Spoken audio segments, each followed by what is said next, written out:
Hey, Mike. Hi, thank you for taking my call. Sure. If printing too much currency reduces the value of currency, Mm-hmm. would it help matters for the next president to collect a bunch of currency and destroy it? Yes, it would. So that kind of happens automatically when the currency that is out there, the debt, let me use an example to make it a little bit more clear. So the Federal Reserve has $4.4 trillion worth of debt on their books. China's got 1.2 trillion. Japan's got just under a trillion of our debt on their books. If China or the Federal Reserve or Japan or anybody else were to surrender that debt, that takes it out of circulation theoretically, and it's off the books. So if we want to reduce, it's a little bit more complicated than that, but I mean, in general, that's the way it's going to work. But in theory, so people say, what is the Fed's exit strategy to get the 4.4 trillion off their books? Well, they don't have an exit strategy because they're probably never going to take it off their books because they're not ready to reduce the monetary system. They're not ready to reduce it. They know that we can't handle that.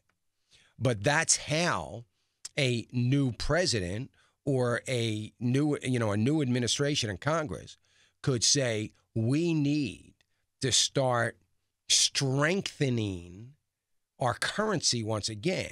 And the way you would do that is begin to, either slow down dramatically the issuing of new debt. So slow that down. So if we're going to issue $300 billion in debt over the next 2 months, make it $150 billion to reduce it. That is good because there is a process in which that all of the debt that's issued, Mike, is coming mature. It's coming due. Every day, hundreds of millions of debt come due. What happens now is the government repackages that, so to speak, and issues it again as new debt. So they pay for it. In other words, you have your China and you have $100 million worth of debt coming due today. The government sells $100 million worth of debt in new issues to get the money to pay you, to give you your cash. And it's this vicious cycle. Now, in my opinion, if we ever stop pedaling that bike, we're going to fall over, right? Because, what do we do? That's why I've always said China could win a war against America without firing a shot by saying, hey, that 1.2 trillion, can I have my money back? We would be obligated to give it back. It would wreak havoc on our economy for certain.